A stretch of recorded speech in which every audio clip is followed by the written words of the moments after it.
Welcome back. Joining me now is Brad Schimmer, PIC Technical Services Specialist.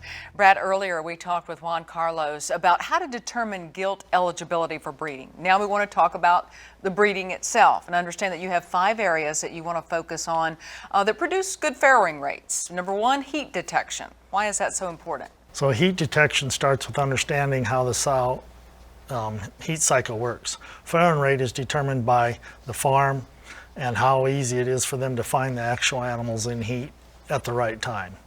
Missing it by 24 hours can compromise your performance. So how do you know if a sow is in heat?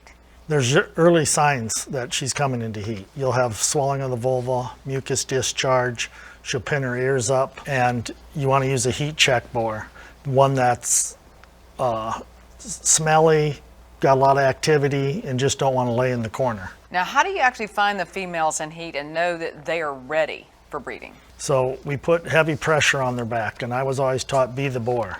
So you want to put pressure on the back, and if she stands there and doesn't make noise, she's probably ready to breed. If she is bouncing around in the crate, she's probably not ready to breed. And we have a graphic that shows that you can reach 95% conception rate. Can you walk us through this? That graphic is based on once-a-day heat detection, and it's a good illustration, and it gives some key points. So if you have animals in pens, you'll see a riding behavior, you'll see the swollen vulvas or the mucus discharge. Then it shows where your first insemination would be, and then again 24 hours later on your second insemination. And you want to get all that done 12 to 24 hours before the ovulation period starts. After that, it becomes risky with gilts and some sows that have a shorter estrus period. Okay, so we've covered heat detection. The number 2 tip for good farrowing rates is actually take your time during the insemination process. Right, so sows and gilts are different, and some of them take longer than others during the insemination process. So it's an individual time, and the female will dictate how long it should take. Stimulation is good by using your hand and putting pressure on there.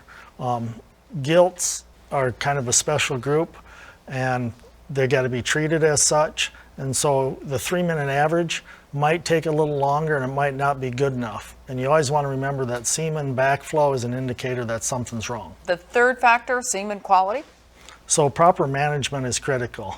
How you order it, how you handle it, and store semen could affect the total born. You don't want to be forced to use older semen, and it's best to receive semen 3 times a week. You mentioned storage. How critical is that? Storage, you want to store them loosely, horizontally for good circulation in the semen cooler. The storage cooler should be at 61 to 64 degrees Fahrenheit. 3.5 degree swing can reduce the shelf life by a full day. And when you remove, be sure to put gel packs in your cooler before you take that out to the barn so you can maintain temperature. And what about doses?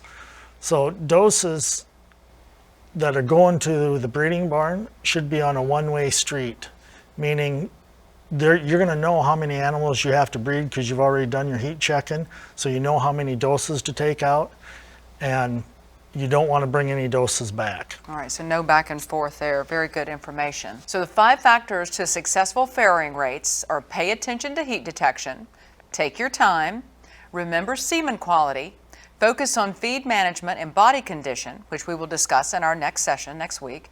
Make sure gilts are eligible for breeding, which we covered earlier today. Brad, thank you so much for joining us. Very good information. Thanks for having me.